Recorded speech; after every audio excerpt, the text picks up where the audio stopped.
Hello there, people. It is me, and yes, this is the sixth and last interview for tonight. With me, I have a very special bird, but more on that in a second. Who am I?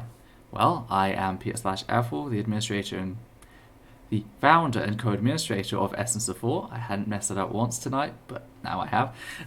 And yeah, I produce fully referenced human rights resources. I am a little tired as well.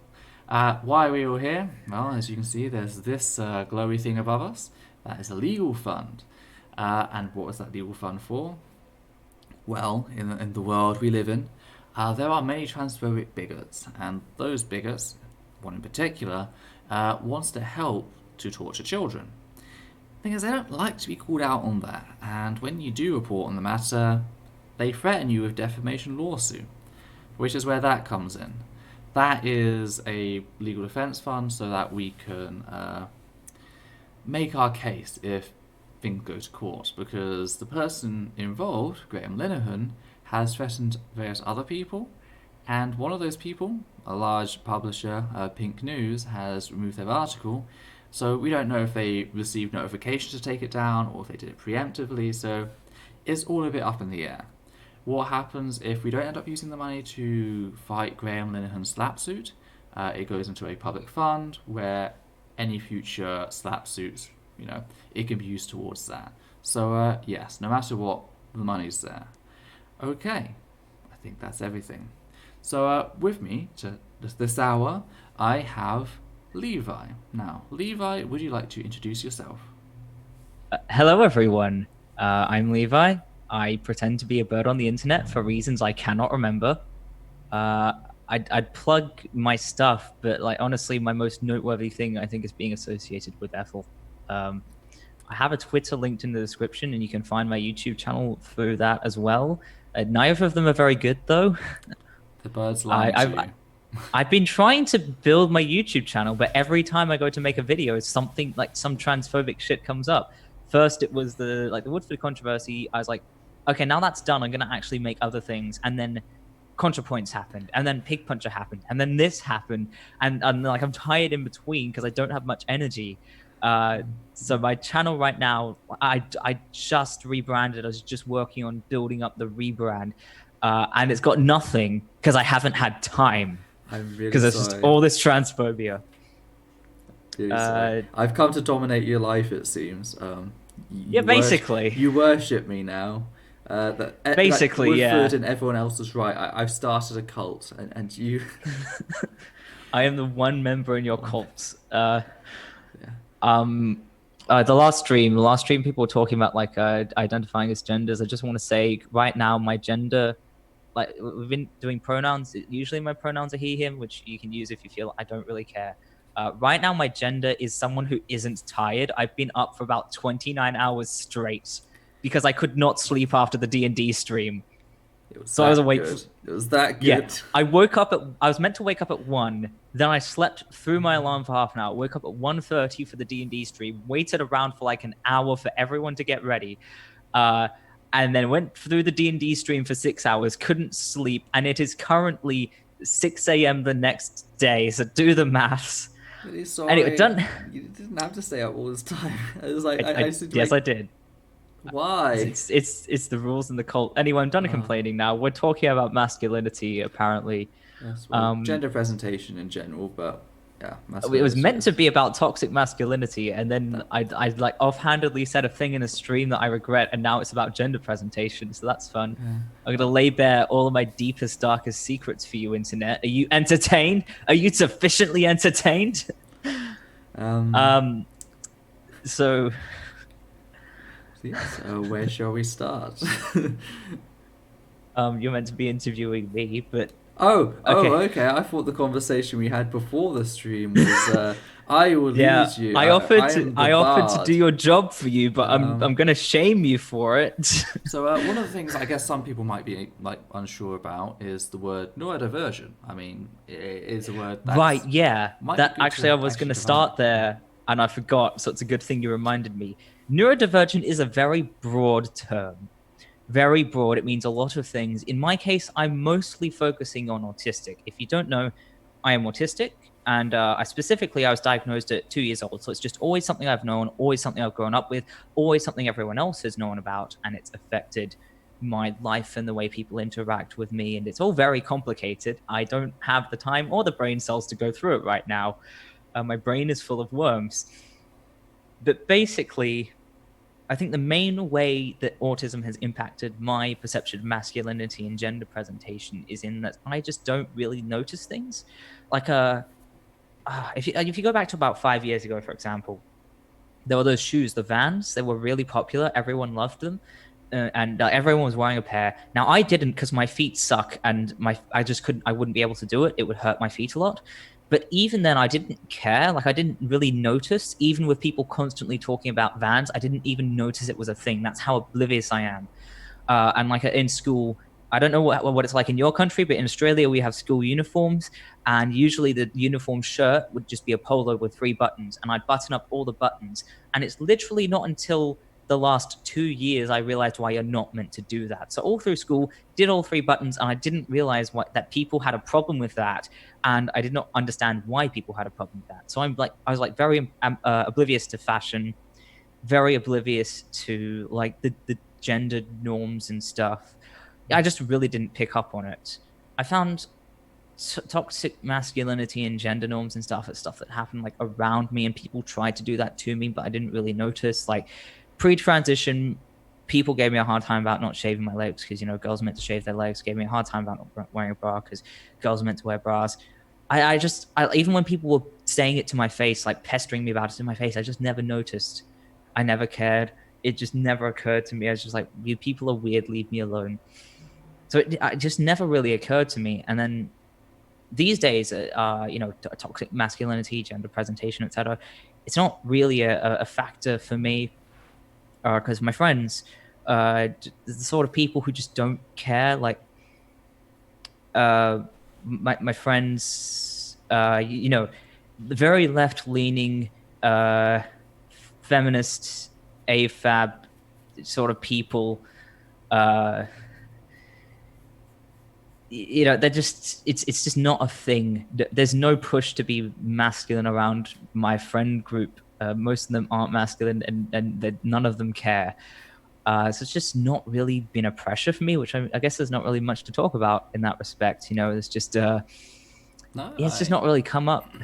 It's like it's interesting to see like the intersection between these two features coming together because as I talked in the last chat, I did a volunteer placement at an LGBT+ charity, and as the only one with any experience with psychology, even though it's only college experience, they were like, okay, we need like a buddy volunteer to do like simple counselling, like sort of buddy sessions. And I was like, okay, you do it. And sadly, I was like the only person that any of the trans people had. I know, poor them. So I got to like witness certain things.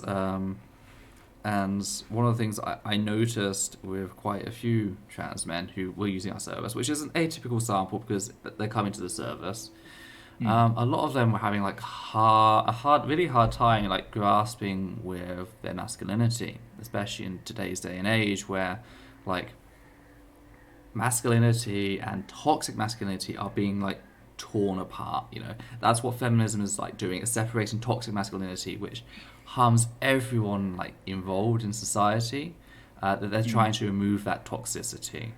The idea that men can't show emotion, that they've got to get in a fight over like the most minor thing, and it's like that they were having problems like sorting through this. And one of the things that I remember one of the people I talked to had a problem with was the treatment of women. What like a common experience for trans people, especially after going through HRT and gender confirmation, is sex workers. They often hire sex workers, sometimes to be their first sexual intimacy following the procedure. And the reason they do this is because there's like a confidence thing, like, you know, I've never done it sort of thing. So that's just another way that sex workers work. helps society. It helps trans people who are still trying to discover their sexuality after going through medical procedures, like help them discover what's their boundaries, what they like, that sort of thing. And that, normally that's not an issue, but there are some people, like this one particular individual, who was quite happy to use them, but had like no respect for them, and like talking about the fact that sleeping with them was great, but it was like insulting to them at the same time. And it's like trying to help him unravel that, unpack that sort of thing. A lot of them also had like aggression issues, and the reason is they seem to be trying to overcompensate. So like society expects certain, like if you're trans, if you're really trans, they expect certain things from you. So it's like, that they're trying to be the manly man, which sadly translates in many people's minds into a very toxic sort of masculinity. So it's very interesting to see the difference that being neurodivergent can have on that sort of experience. And actually, here's the thing. So for me, like initially pre-medical transition, I used to try and be fairly masculine, especially as a kid. I tried to be really masculine. Like I wasn't perfect. I had long hair. I wore girls' clothes a lot of the time. But like if I had hand-me-downs from my brothers, I loved those. Are my favorite clothes. I remember once when I was a kid, like we went to a face painting thing and I got spiders painted on my face just because it was the most masculine thing I could possibly get. If there was a boy option and a girl option, I was always choosing the boy option. I noticed as I got deeper and deeper into medical transition, HRT and stuff, I was getting steadily more and more feminine, like to the point like about, I think like 6 to 9 months in, I'm just like, pink is a really nice color. I don't know where that came from, but and just, I realized it's because for me, my experience of being trans is very much just body dysphoria. That's the gender expression. So before I was trying to use gender expression to communicate my gender to people, and now my body does that. No one tries to misgender me because they'll look very silly. So I'm free to basically do whatever I like. And now I've got some pretty feminine things in my life. Like one of my hobbies is crochet, which is kind of like knitting, but objectively better in every way. And like I can show you. I decided I didn't like Western style beds. I decided to buy a nice Japanese futon. And if I can just remember the name of the site. Take us to the futon store. Yeah, I know. I have to remember the specific one though. I think I had it bookmarked, but actually going into the bookmark would be too hard. But yeah, they had this futon store. They had a range of patterns. I found most of them just like they kind of were too dense. They hurt my eyes. And there was like this one that was okay. It was like it's like cranes on a blue background. I'm like, that's boring. It's like I'll link it in chat. Mm-hmm. Here's the site. But the one I went with was this one with the this one here in the chat with like these pink flowers and these golden orbs on it on a black background. I just thought, oh, this is really nice. I really like it. Like the orbs remind me of the if you've ever played Osu Stream, this rhythm game that's got these balls and make this really nice jingling sound. I'm like, I really like that. So I went with that one. And it's fine. It was fine. And wait, why the fuck am I doing this? I keep making all these excuses. I went with that one because I liked it, and I'm making all these excuses like, oh, it's not. Fuck, I am not okay with this remotely. I am not okay with this. This is good acting, people. I did very good acting just then. Yeah, so I'm not remotely okay with my feminine kind of coded interests and things at all. It's not fine. I am deeply just there is something wrong, and I'm going to try and unpack that now. This is a good segue. You are being entertained. So now we're going to talk about we're going to completely jump topics to uh, internalized homophobia. For those of you who do not know, I am gay. I'm very gay. I love men. Men are very attractive to me, and I find women romantically and sexually kind of repulsive. I'm sorry, ladies. um, I'm not making a fool of myself on the internet right now. So my friend, I met this friend at this really shitty writing group. We realized we actually lived in neighboring suburbs. We decided to meet up, and my friend might actually be watching right now because it's 6 a.m. They could be watching. So, if you're watching, or if you're watching this later, don't feel bad about what you did. What you did was not wrong. Blame society. But my friend, they overheard their dad saying that they had a date that they were supposed to meet, which is ridiculous because they're not a guy, and I am once again very very gay. Um, so so my friend told me the story and said, I said, oh, his campers are real tense. Now that joke there, it's not a perfect joke. Puns are the lowest form of wit, but I think that's a pretty good joke. At the time, though, it was so incongruent with my self-concept. At first, I didn't realize they were talking about me. I thought they had another friend they were meeting on the same day who just so happened to also be a gay man. And then when I realized they were talking about me, it destroyed me. It utterly destroyed me. And why am I talking about this? It's because, so for those of you who don't know, I live in Western Australia. I live in, Australia. All of us live near the coast because that's where the water is. So I rode down to the beach, not far. The first chance I got, rode down to the beach. I like walked down the beach, found a section where I could just look onto the ocean and block out all the land. Can't even see the rocks, can't see the sand, definitely can't see any buildings. And the reason why I did that, I remember this very, very, very, very clearly, was because the reason why I felt so destroyed was this idea of being effeminate according to society. I just, especially this was quite early in my transition, so I didn't quite feel valid as a man as well. But like even now, there's this thing of I knew society considered me very feminine. I was thinking about the camp stereotype, and I'm like, no, I'm not like that. And I was thinking, no, I'm not like that. I couldn't think of a way to argue that I wasn't. I'm just like, no, they're not wrong. I am this way, and I can't. It destroyed me. So I went down to the beach, looked out on the ocean, couldn't see anything, and I just tried to imagine I was out on international waters, far away from society, where those gendered expectations simply do not come into play, where I could just be myself without having to compare myself to anyone even masculine, anyone feminine. It was just me, the way I am. I was the default. I was the litmus test. And for like 2 minutes, I felt slightly better. And then I realized staring out at the ocean is very boring, and then I left.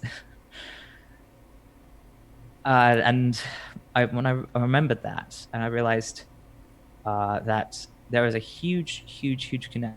Like the internalized homophobia, disgust at being gay, and the disgust at being effeminate are very closely tied together.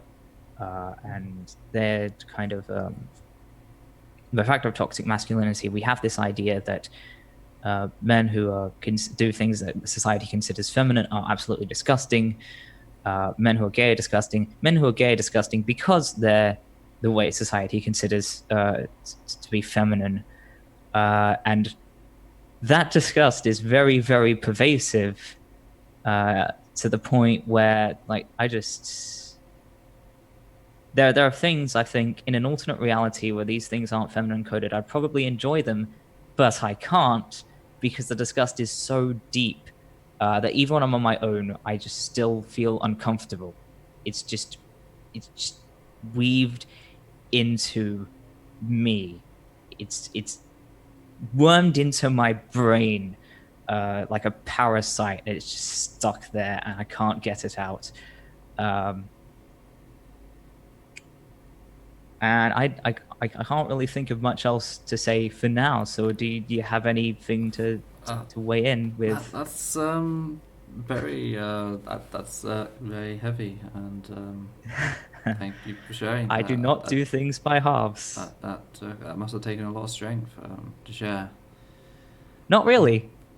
I am dead inside from being tired, and I also just am not nervous on the internet anymore since doing those Morrowind streams.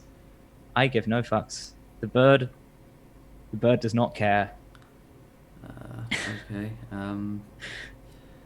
Have things changed over time? You mentioned that this is about. Oh yeah. So how many years? 6 years ago was this? So the thing with the going out to the ocean thing, that was when I met my friend. That would have been 18, about 3 years ago. Okay. 6 years I think would have been, I don't even know. Probably something pre-transition. Okay. Timelines are hard. So has it improved over time? Someone's asking me if I accept digital cugs. I do, but I can't say they'll be effective, but I appreciate the sentiment. Have things improved? Like a little. I'm at the point where I'm talking about it on a stream, so things have improved a little bit. I'm also at the point where I don't have to be on the beach pretending not to be on dry land to not feel terrible. So yeah, I'd say things have improved, but not nearly enough. I'm still at the point where I can't tell which parts of my being averse to doing things are I genuinely don't like that thing, and which parts are I'm disgusted with myself. And also, I came out as gay. It was the end of 2015, so it's been 4.5 years now, and I'm still disgusted with myself for being gay as well. So I've made progress, but not nearly enough. It's just a mess. I had a whole thing. I had my whole conclusion of all you got to do is go to hang around with people who don't have these problems. And no, it doesn't work that way. It's very pervasive. It's very deeply ingrained. You can work through it for years, and it's still very deeply ingrained. I don't want to pry, and if I'm asking, it's fine. Too personal, Okay, I just want to be very clear about this. You're not scary to me. You're just very soft and non-threatening. You can ask me anything you like, and if I'm not comfortable with it, I'll just say so. I just want to make sure that you're absolutely fine with all this. I am completely fine. Ask away. I am a book. You could just read my deepest, darkest secrets, and that is fine. It's just my due diligence. Are you receiving professional formal support on this, or are you more working through this on personal sort of level? I've been going to therapy for a while, but that's more for trauma, depression, anxiety, PTSD sort of thing. I have talked about this a lot with my therapist, and she doesn't have a clue on how to deal with it. I didn't think anyone did. I'm making people cry. I'm so sorry for making the last stream so heavy. You've got nothing to be sorry for. That's true. Okay.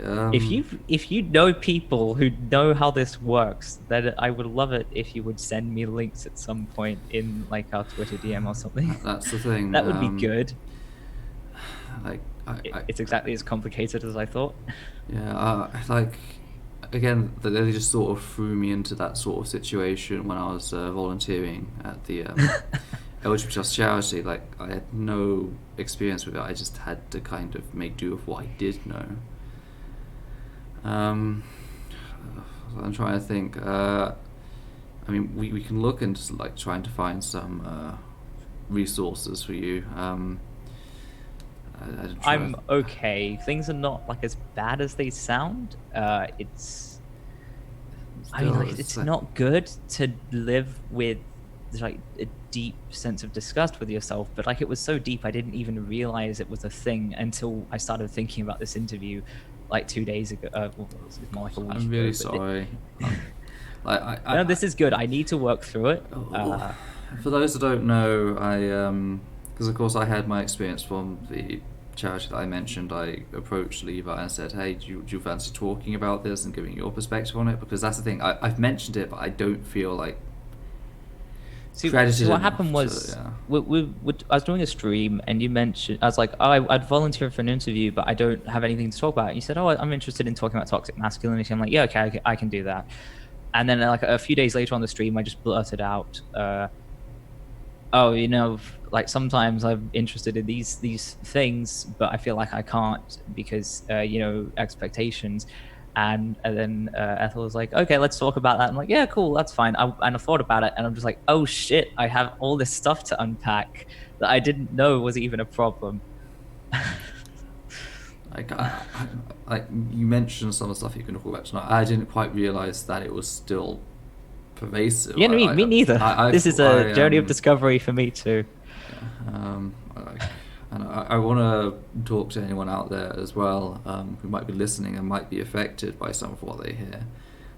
If you can get support for this sort of thing, do seek it out. That there's nothing. It's not weak to get support. If you're having these sorts of feelings, we're dealing with a lot of baggage from society. So if you can get support, do seek support. Like every person should at least think about getting therapy at various points in their life. Make sure you get a professional that's LG plus inclusive, and hopefully they'll be able to help you work through this. I just realized we can link this back to the neurodivergence again, just to make this even worse and more heavy and sad.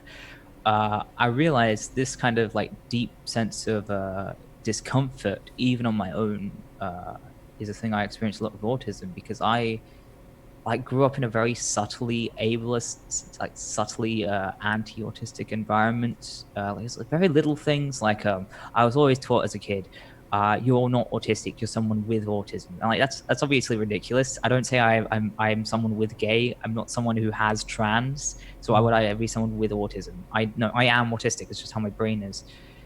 Little things like a lot of disdain around stimming, even if it was very unintrusive, harmless stims.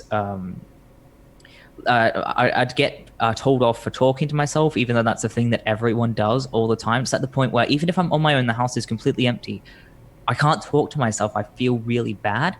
And it's actually really, really bad, because when I remember something embarrassing, the way I block that memory out is by talking to myself. So the thing that's making me feel better is making me feel worse.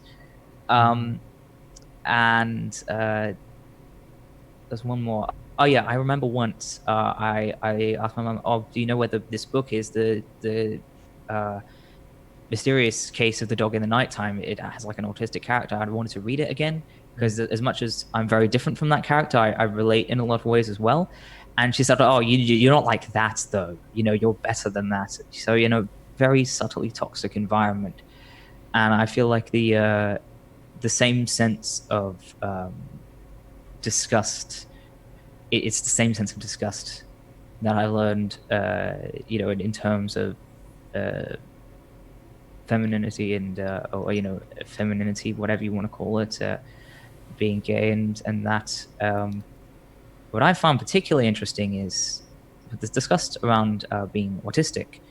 That was very much taught directly to me. Like, you're doing this thing that's autistic and that is bad and you should stop. But the disgust around being effeminate as a man, I wasn't taught that. I grew up as a girl. I was not directly taught you're not meant to do these things. I did many of these things as a kid, and it's only post-transition they've become a problem.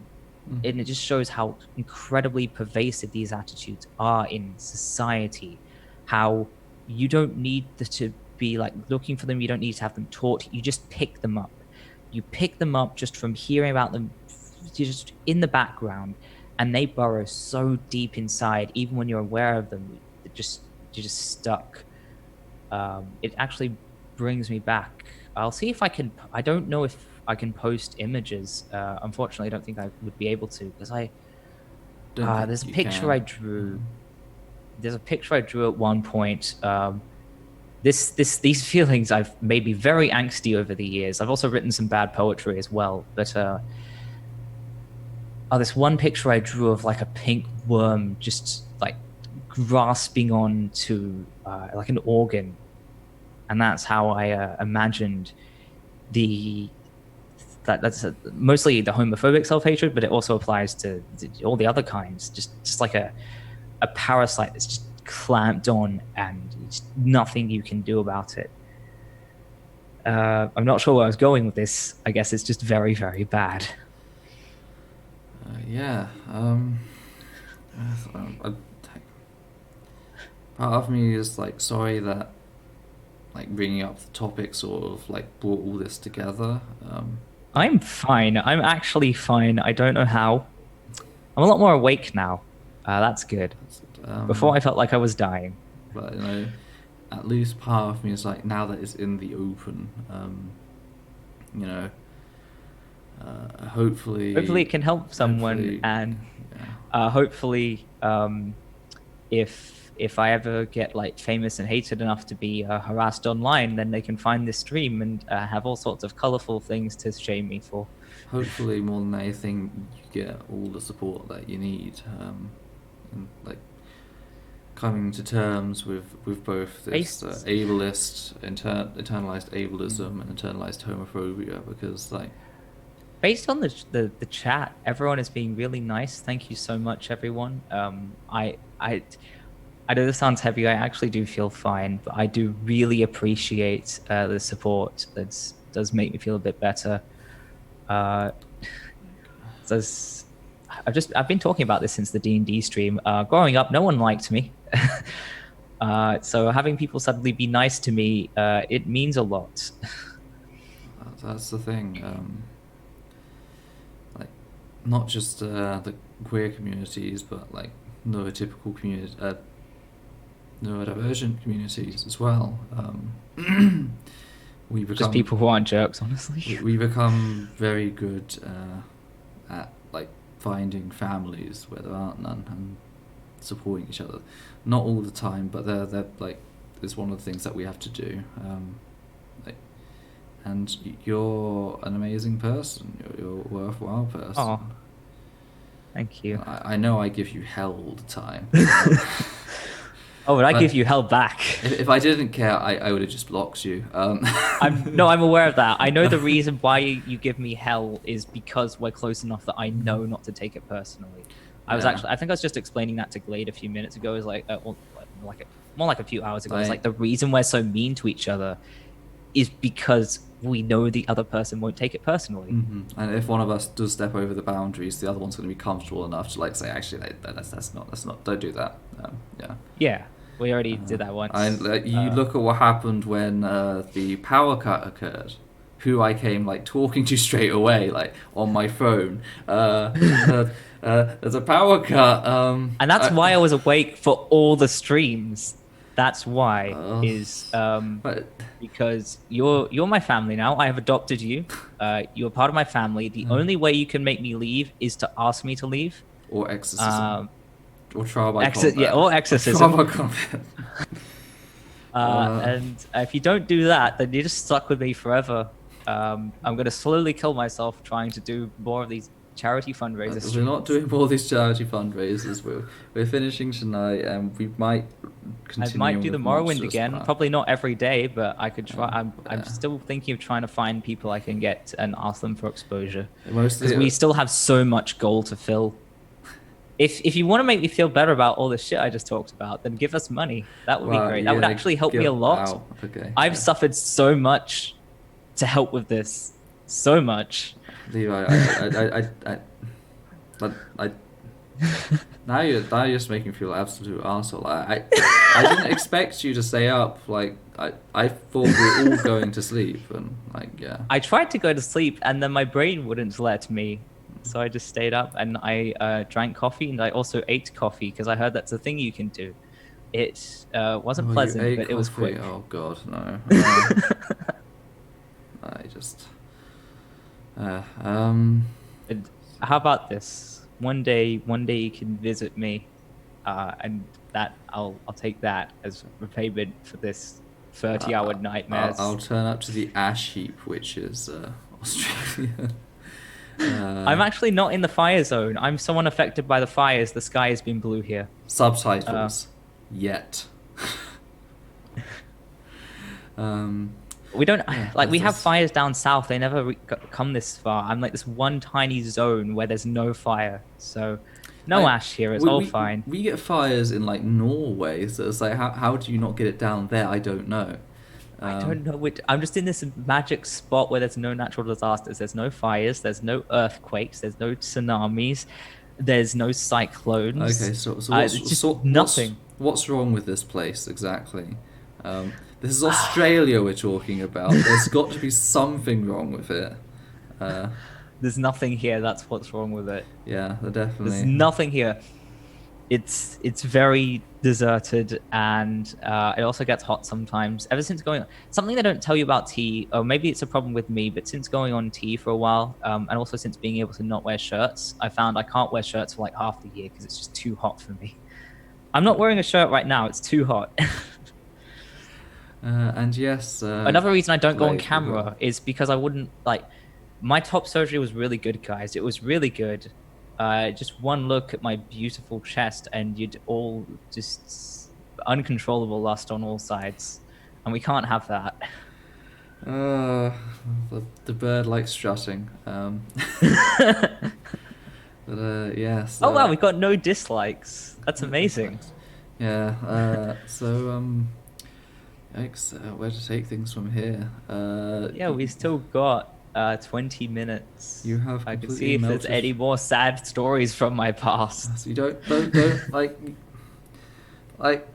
I worry because I know it's like going to be hypocritical. Like I always end up sharing my stories, but like I've done this as like a slow process over years. I think I'm fine. Like, see, here's the thing you got to understand is I was in school once upon a time with a bunch of kids who have no tact and no empathy.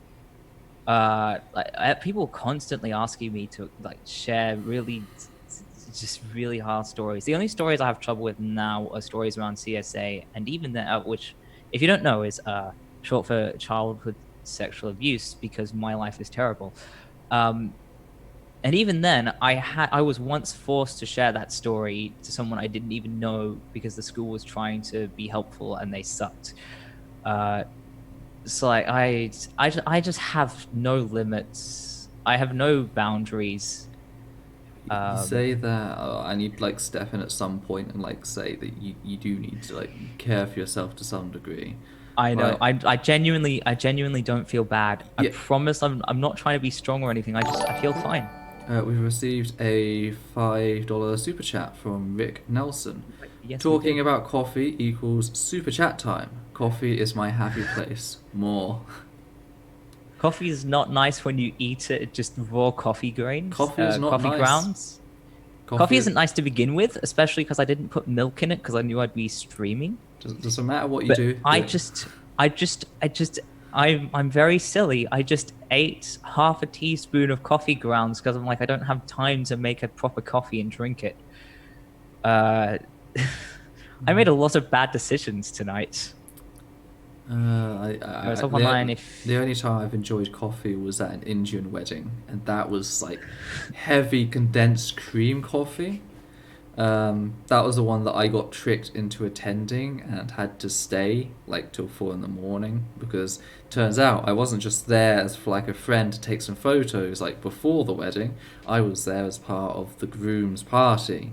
So yeah, that was interesting. But yeah, like I say, I'm honestly absolutely fine. I feel fine. Even if I didn't feel fine, I'm here with my friend, and that makes me feel a lot better.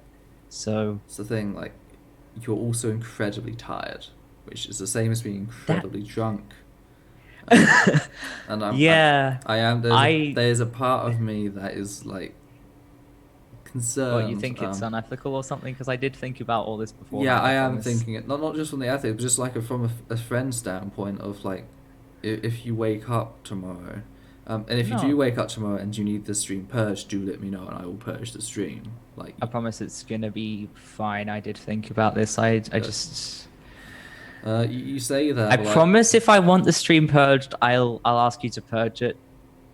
it's just like I have my YouTube and stuff disconnected from my offline legal identity for a reason. It's so I can talk about this stuff. it's not just about that anonymity and that connection. Just having your story out there can still impact you deeply. I just want I suppose that's true. just like I weren't promise. invited to turn you into a spectacle. That's what I'll say. You weren't invited to turn you into a spectacle.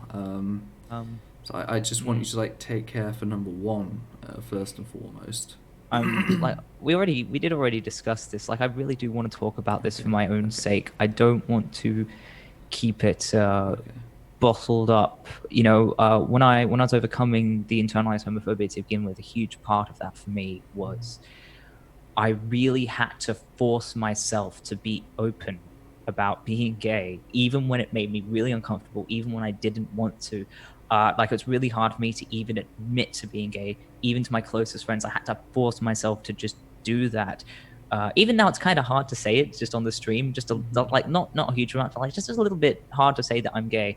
It's still hard, but forcing myself to do that, starting off like forcing myself to say it into the mirror, forcing myself to say it around my close friends, forcing myself to say it around other people, forcing myself to say it now.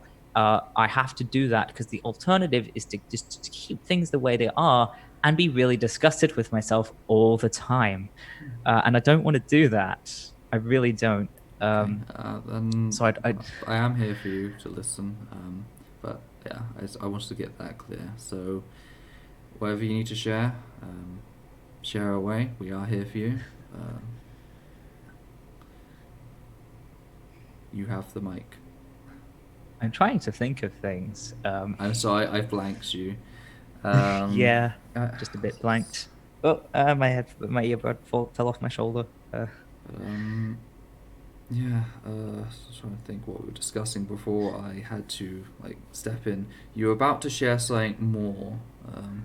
I was thinking about like other things I could share, I think, and then I was thinking about all the things that people had made me share in the past. I can think of a lot of things I've been made to share in the past that are very sad, but I can't think of any that are related to the topic. Mostly my mind is thinking the other things, like the stories of abuse and stuff like that, and that could make for some very important discussions in the future, but that is not what we're talking about today. But, I got one actually. Internalized homophobia, which we are slowly moving away from gender and just into my hang-ups with my sexuality. But sadly, why not? Sadly, the cis people have like connected gender and sexuality. They have to be linked to one another. That's why very true. Trans people can't be gay. They have to be heterosexual. Yeah, I don't exist. Hello, Graham. Lord and Savior Graham Linehan said so. But yeah, internalized homophobia and also like some of the hatred around effeminate whatever that came with it actually contributed to me failing tertiary school. Partly it was depression and anxiety. Partly it was the PTSD just making my brain not work. Like ever since PTSD set in around 2016, I think. 2015, late 2015, PTSD set in. My brain hasn't worked since. When I say, hi, my name is Levi, my brain doesn't work. Mm-hmm. The reason why is PTSD. But aside from that, internalized homophobia actually contributed to me failing both TAFE and university, because I was basically constantly freaking out whenever I was around men my age. And, young man at TAFE and university, there are a lot of young men there. So... yeah, I actually got to a point where I had to like leave uni early during the day on an assessment day because I was just freaking out so much. Yes, so internalized homophobia and like shaming people for their sexuality, for their gender presentation, for their gender in general. It's not cool. It really does have some real harmful effects. This is important that like. This is why it's so important to like nationalize healthcare and like have access to these sorts of resources as you're growing up as well. I was going to say dismantle the patriarchy, but that too. There's that as well, dismantle the patriarchy. Yes, we can do multiple things at once. We're not just stuck Just with as one. long as we don't, We, just as long as we don't focus so much on the short-term solution that we forget the long-term one. I was yeah. actually really messed up being friends with people as well. Like, um, yeah, like uh, I'm only friends with two guys. There's one I'd known since before I even came out, and then there's this other one who I met at the good writing group I go to, who's hopefully not watching this stream. Um, and basically, like, except for that one in high school that I knew, every time I meet a guy that I kind of like, I have this phase of just like freaking out constantly because I don't know how I feel about him because like internalized homophobia has messed up my brain and how I process my feelings. So that's nice as well. Um, it's all because of okay. I remember something that actually is connected to gender this time. When I first came out as when I first came out of trans, just for comparison, like it was a bit weird. But I distinctly remember I'd wake up and the first thing I'd think, just as my brain was shaking off the sleepy thoughts of half sleep, I'd just think, oh wait, I'm actually a boy. I'm a boy. This is great. Everything's great. That kind of thing. When I first came out as gay, I'd wake up and I'd think, I'm gay. I'm what the fuck am I? Like I wouldn't think it in those words, but it was basically like it was like a not exactly a negative, but like a confused sort of thing. Like I'm not who I thought I was, sort of thing. Unlike when I came out as trans, where I was like, this is great. I'm exactly who uh, who I need to be, who I want to be, who I am. When I came out as gay, it's like I have no idea who the hell I am. It was so bad that the stereotypes like flooded over me like a wave and just washed out any sense of personality I had. And it was to the point for the first 2 weeks since I came out to myself. I think it was just 2 weeks since I came out to everyone else, but like for 2 weeks, I had to stop myself during the day just while I was doing things and remind myself of things I knew about myself before I came out. Like, oh, I like this video game. That's not a stereotype. That's a thing about me. I like fantasy. That's a thing about me. That's not a stereotype. I'm not going to go on Broadway. I'm in the music program. It was really, really, really bad. People don't realize just how bad stereotypes can be. And actually, it makes me really upset and uncomfortable when I see people perpetuating stereotypes because these stereotypes, they just about killed me. They made me forget who I was for actual weeks. It's it's very serious stuff. Don't perpetuate gay stereotypes. You are not helping anyone. Yeah.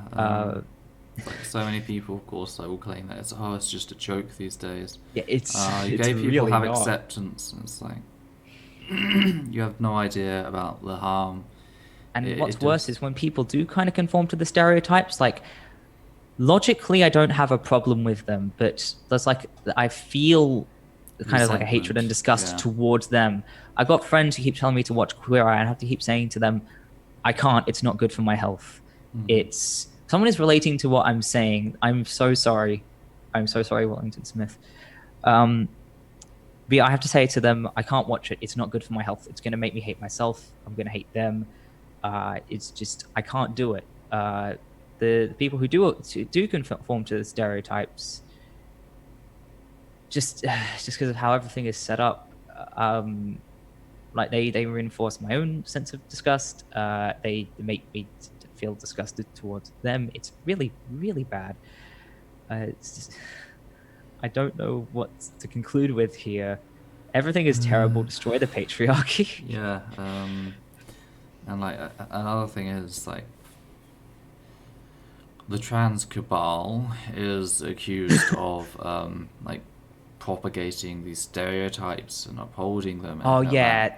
And it's the idea of like trans people are just trying to conform to gender stereotypes. That's not true at all. There are gender non-conforming trans people. The reason we conform to, like, some people conform to these stereotypes, some of them just enjoy it, but the reason a lot of them do it is because if they do anything that isn't within those gender stereotypes, then they're going to get a lot of shit, either from themselves, as it sounds like you were giving yourself a hard time with, or it's going to be the rest of society is going to give them a hard time.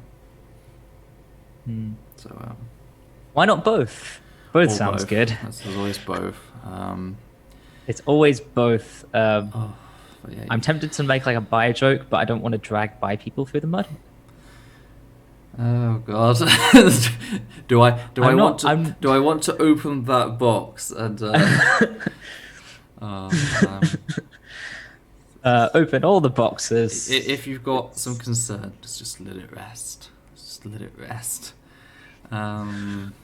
But yeah, I mean, it's amazing how these constructed ideas of what it means to be a man or a woman, just the damage they Yeah. do.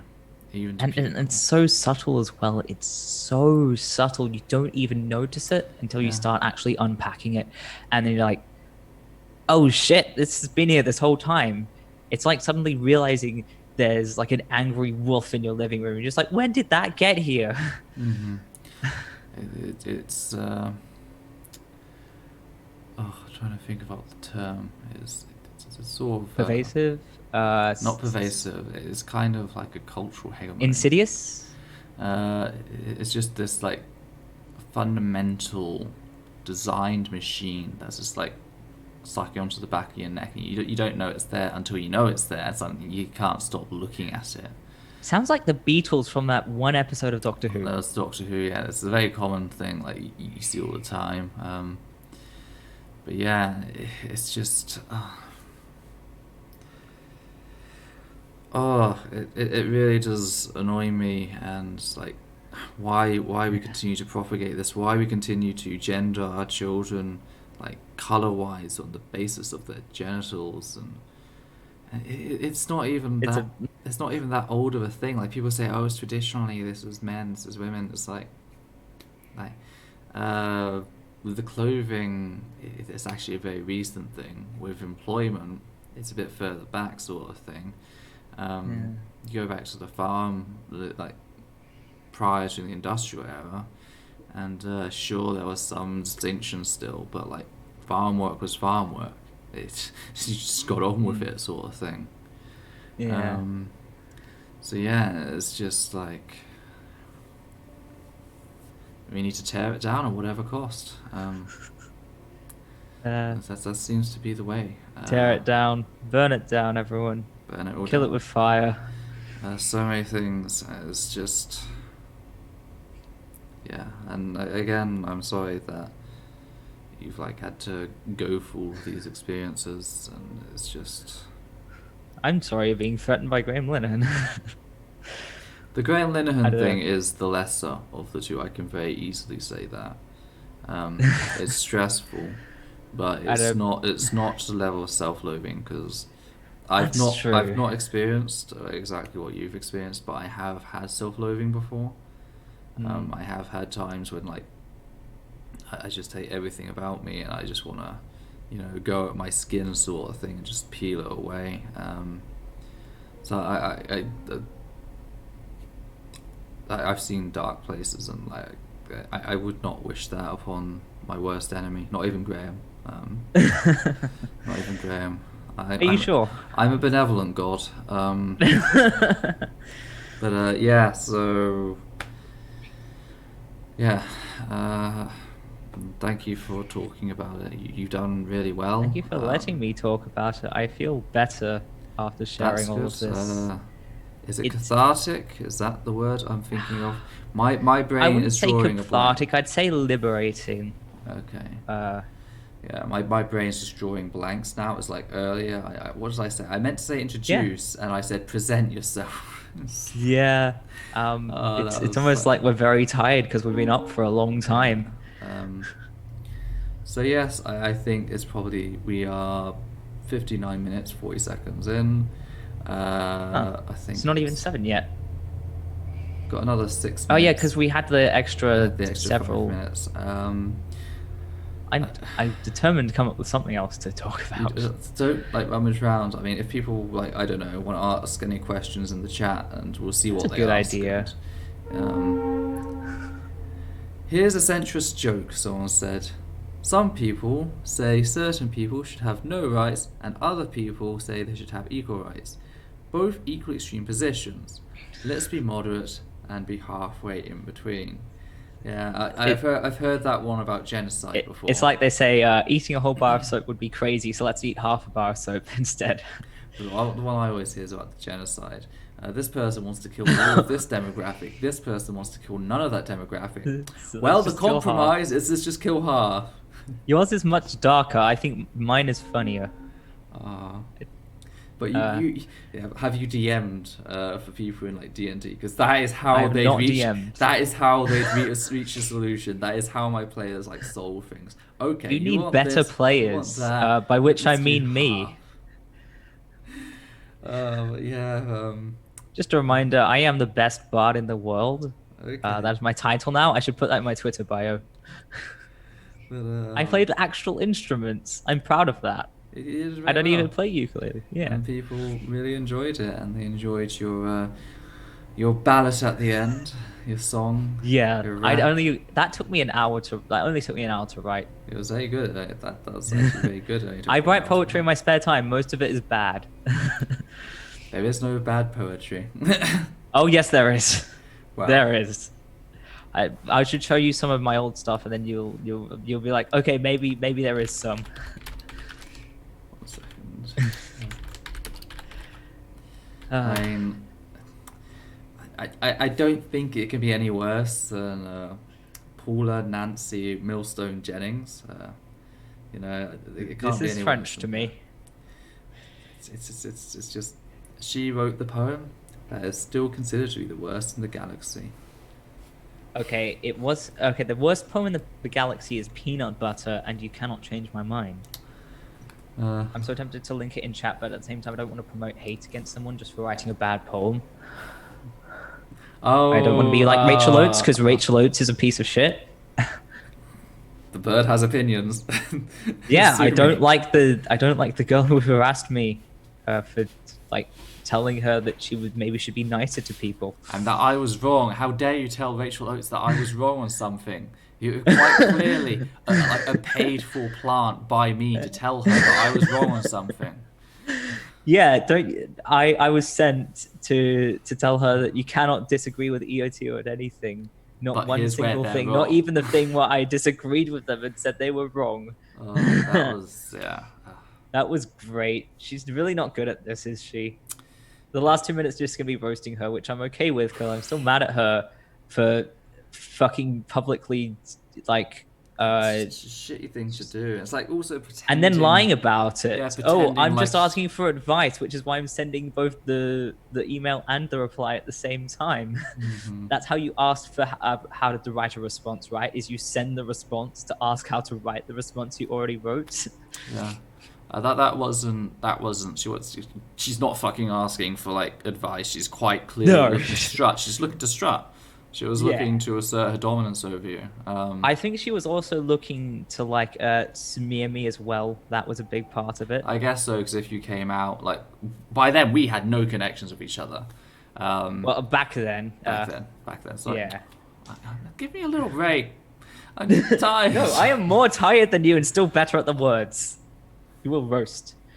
Yeah, back then we had no connections. I'm totally expecting though. I'm 100% expecting. I probably shouldn't say this because I'll give her ideas, but I'm 100% expecting her to come up with a video eventually where she's like, "Ooh, picking apart like our association to just being like, ooh, what's the secret relationship between Levi and Ethel? And look, they said this thing like 5 months after this thing, so obviously it was connected somehow." Oh look, they made a joke. Let's take it totally literally. You know that meme with the like the guy connecting all the dots together with the red string? Yes, Yeah. It's gonna be that. It's gonna be that. and then Which, you know, oddly enough, it's something that I actually managed to do with Thomas Westbrook. But like, here's the thing: I had actual evidence that he was being paid like $200 by the transphobe, openly transphobe, that he was saying wasn't a transphobe. You put in way more effort than I did. I just saw like one tweet that Oates had retweeted from him, and I'm like, oh, she's fucked now. This tweet says you need to listen charitably. I'm just going to bring this up every 5 seconds. I'm just a master driller. I just keep drilling. Yeah, eventually going to hit that gold. Yeah. So this is a lighter way to end. Yeah, just Because here's the thing. Here's the brilliant thing about this. This has been like the master plan. Like we start the video with all of like the really heavy, sad stuff. So if she wants and to like then see this, like so if she like sends this, like everyone's like watching through to see to get to the part of Rachel, and it's like they're getting through all this like stuff that like they're connecting with you with. And so, then it comes at the end. Oh, but yes. because we put all the really sad stuff about how bad my life is at the beginning, like she can't be mean to me without looking bad. That was totally the plan. Oh, it's what she tried to play. That's Oh, very. it's what she tried to play. First of all, we were saying that I was using self-harm to shield myself from criticism. It's like, no, what I did is I told like Thomas Westbrook, thank fuck I don't self-harm. If you try this with any other trans person, there's a very good That's chance not that you true. just- I wouldn't self-harm either. I'm a bit stronger than I that. know, but like, there's a good chance. There's a high proportion of it. So I'm like, thank fuck. You I'm still picked taking me. that personally. You And think so then- lowly of me when you said that when you didn't even know me at the time. But then, no, that was about Thomas Westbrook and the fucking trans guy that he was defending. Not trans guy, the transphobe he was defending. I was going to say, oh, it's like shit, do we she need to accused me disown of someone? this, and then 2 days later, after she sends her 100,000 subscribers to circumvent the block I had of her, to then claim that I was harassing her, it's like, oh, okay. It's so funny because she's like, stop emailing me. We're not going to get anywhere. And you didn't take my gaslighting. Stop it. I'm like, okay, I'll stop. And then she's like, I'm being harassed. And then she actually circumvents a block you did of her. And then she's like, I'm being harassed because I can't trust this person. I posted my post behind my block, and she's like, "Oh, that's your coward thing." No, it's because I can vent. I'm allowed to vent. Should be Yeah. allowed to vent. But don't you get it? If you say something bad about her in public, then you're harassing her. But if she said something bad about you in public, she's just venting. Just criticism. Yeah. Anyway, so yes, thank you so much for turning up tonight. Thank you for having me and for saying nice things about me for once. I do build you up, Bird. Like I tell you, Very your channel's occasionally. good, and if it was all good, like I see what happens with my wife. If it's all good, you just stop believing me. So I gotta be nasty sometimes, and then you do the good thing now and then. That way it's. Oh, I see how it is. That's why it's the good thing that sticks with you. So yeah. Anyway, thank you to everyone who has tuned in. Oh yeah, thank you for all the really lovely supportive messages. That really does mean a lot to me. If I had a soul, I would have cried, but I don't. I sold mine a long time ago to my Lord and Savior. I'm trying to think of something funny that isn't Satan, and I'm not clever enough. Castle. Yeah, sure, we'll go with that. Castle. Flashy cobra with feather wings. So yeah. Sounds good to me. Yes, and thank you all for Oh no, but I'm in donation. your cult. I sold my soul to you. Oh yeah, you Because I'm in your cult. I own you. Yes, thank you for all the donations. Yeah, I'm trying to think of what to say. It's like it's good to have like even this amount here that because let's be honest, we don't know what's happening with Graham right now. He seems like maybe it's sort of like backing down. But this money is still public. It's still there. If he or anyone else, We need more. We need enough to give every trans person a luxury like ocean liner. if he or anyone else tries it in future, We need a luxury ocean liners so we It's can gonna get be- to the UK to be sued. It's part of the expenses, people. We can raise the rest of the money if it comes to actual court order. So, yes. we need to raise money so I can come visit you so you can give me a hug for staying up for 30 hours straight. Okay, we would do a televised hug event someday. But I yes. keep telling you, I'm not going to have it removed. I'm not going to go through all this and then just have it removed. I'm so fucking tired. I'm keeping it up because I'm just so tired. Okay. I'm not wasting all the effort. Okay, so yes, thank you all for tuning in. This is the last show of the night, so I am probably going to go to bed. And I imagine Levi's going to do the same. So, I'm not going to go. I'm probably just going to pass out at my desk. I'll try to like sort something out for the Tucker surprise in Monsters Park. We'll see how that goes. But yeah, apart from that, for one last time this weekend, I'd like to remind you all to do your bit.